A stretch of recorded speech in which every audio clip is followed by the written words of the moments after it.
یہ میں نے اپنے پچھلے ہر ویلاگ میں کہا ہے، یہ پاکستان تبھی ترقی کرے گا جب سب مل کر بیٹھیں گے ایک جگہ اور پھر ملک کے لیے فیصلہ کریں گے، اپنی ذاتیات اور اپنے فائدوں کو بالکل ختم کر کے بیٹھیں گے، تب جا کر یہ ملک ترقی کرے گا۔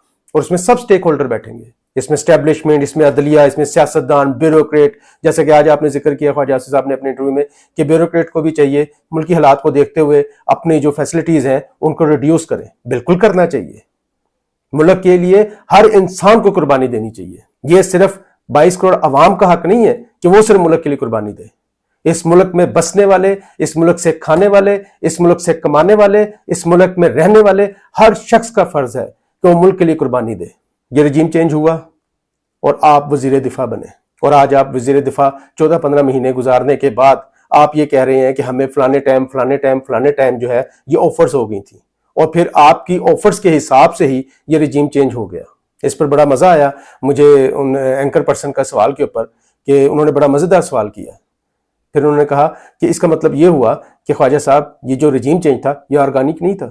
جی، آپ اپنی باتوں میں یہ ایڈمٹ کر گئے ہیں کہ یہ رجیم چینج آرگینک نہیں تھا، یہ ویسے ہی تھا جیسا کہ عمران خان کہتا ہے۔ آج آپ نے عمران خان کی باتوں کو ایک بار پھر سچ ثابت کر دیا۔ بڑے بھولے نکلے خواجہ صاحب، بڑے سادہ نکلے۔ مجھے نہیں پتا ان باتوں کے پیچھے آپ کا کیا مقصد ہے اور کیا مطلب ہے۔ اس سے آپ کی پارٹی کو فائدہ ہوگا یا اس سے آپ کسی کو چارج شیٹ کر رہے ہیں، مجھے نہیں پتا، لیکن آپ اپنی سادگی میں بہت کچھ کہہ گئے ہیں۔ ایک بڑا عجیب سا اچانک ان اینکر پرسن نے سوال کیا، تو اس پر خواجہ صاحب کا جو جواب تھا وہ میرے لیے حیران کن تھا۔ اینکر پرسن نے پوچھا کیا DGISI کی جو ایکسٹینشن ہے وہ ہو گئی ہے؟ تو خواجہ صاحب کہتے ہیں مجھے نہیں پتا۔ کیا ہو گیا خواجہ صاحب؟ یہ بات اینکر پرسن نے بھی کہی ہے کہ آپ کو نہیں پتا، آپ وزیر دفاع ہیں، تو آپ کو کیسے نہیں پتا کہ ایکسٹینشن ہوئی ہے کہ نہیں ہوئی ہے؟ اگر ہوئی ہے تب بھی آپ کو پتا ہونا چاہیے، اگر نہیں ہوئی ہے تب بھی آپ کو پتا ہونا چاہیے۔ مطلب مجھے سمجھ نہیں آتی ہمارے جو سیاستدان ہیں، جو ہمارے حکمران ہیں، وہ کس طریقے کی حکمرانی کر رہے ہیں۔ ان کو اپنے ہی قلم دان کی طاقت کا یا اس کے کرائیٹیریا کا نہیں پتا۔ اگر DGISI کی ایکسٹینشن نہیں ہوئی تب بھی آپ کو پتا ہونا چاہیے، اور اگر ہوئی ہے تب بھی آپ کو پتا ہونا چاہیے۔ مجھے آپ کے جواب سے بڑی حیرت ہوئی، بلکہ آپ مجھے یہاں پر بھی بہت زیادہ سادہ لگے۔ رجیم چینج کے حوالے سے خواجہ صاحب نے ایک اور بڑی مزداری کی بات کی، جو سمجھ لیں کہ اس کیا کہتے ہیں ویلاگ کی ٹیگ لائن بھی میں نے بنائی ہے کہ حالات کے جبر نے۔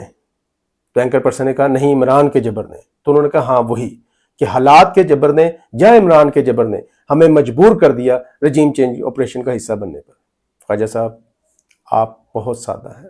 آنے والے الیکشنوں اور مستقبل کے بارے میں انہوں نے ایک باتوں میں بہت باریک سا اندیا دیا ہے، جو شاید بہت سارے اینکر پرسن ویلاگرز کی نظروں سے نہیں گزرا۔ وہ میں آپ کو بتاتا ہوں اور سمجھیں کہ وہ بھی ایک بڑی خاص بات ہے۔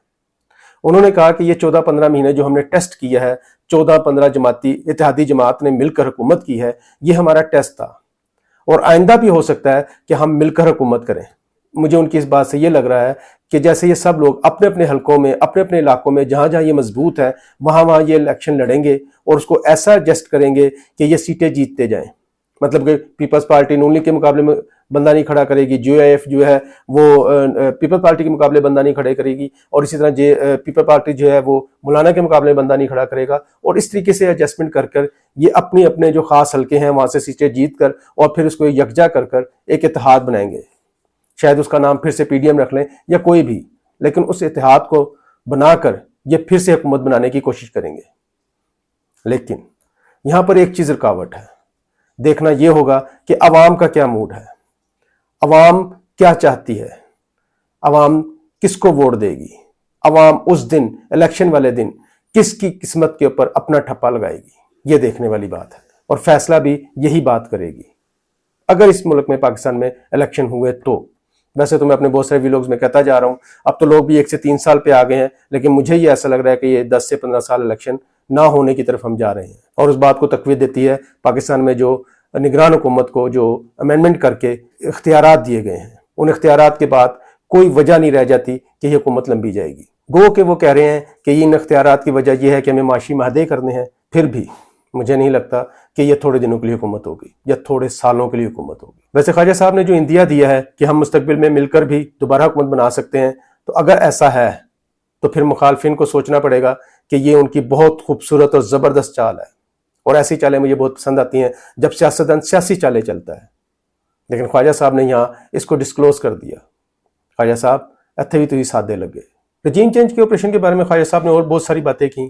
انہوں نے کہا کہ جب ہمیں اپریل 19 میں ہم سے رابطہ کیا گیا تو ہم نے ریفیوز کیا, پھر اس کے بعد مارچ 21 میں رابطہ کیا گیا تو پھر ہم نے ریفیوز کیا. اسی طرح وہ کہتے ہیں کہ ہم نے جب میں نے آن دی ریکارڈ اسمبلی کے فلور پہ کہا کہ ہم سے رابطے ہو رہے ہیں تو ہم ایسا نہیں کریں گے, تو وہ بولتے ہیں کہ پی ٹی آئی کے ایک بہت کرتا دھرتا رہنما آئے اور میرے گھٹنوں کو ہاتھ لگا کر کہا کہ خواجہ صاحب انج نہ کرو, انج نہ کرو. پھر انہوں نے کہا کہ اس رہنما نے مجھے 12 نام دیے اور وہی 12 نام اس نے ان کو پچائے, اور اس کے بعد یہ رجیم چینج آپریشن شروع ہوا.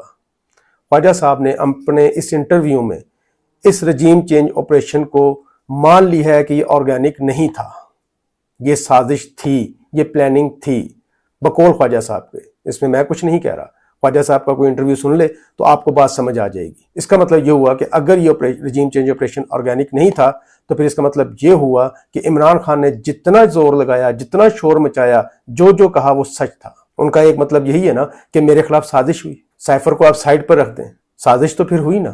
سائفر تو آپ سمجھیں کہ وہ ایک اچانک, مجھے بعض ایسا لگتا ہے کہ سائفر جو ہے وہ انڈے کے اوپر کیا کہتے ہیں کالی مرچ والا کام کر گیا, لیکن انڈا فرائی ہو چکا تھا. لیکن خواجہ صاحب نے اپنے انٹرویو میں اس رجیم چینج آپریشن کو نان آرگینک مان لیا ہے. میری اس ویڈیو سے کسی کی دل آزاری ہوئی ہو تو میں پیشگی معافی چاہتا ہوں. میرے اس چینل کو سبسکرائب کریں, لائک کریں, شیئر کریں. اگلی ویڈیو تک کے لیے اجازت چاہیے. تب تک مجھے اور پاکستان کو اپنی دعاؤں میں یاد رکھیے گا. پاکستان زندہ باد.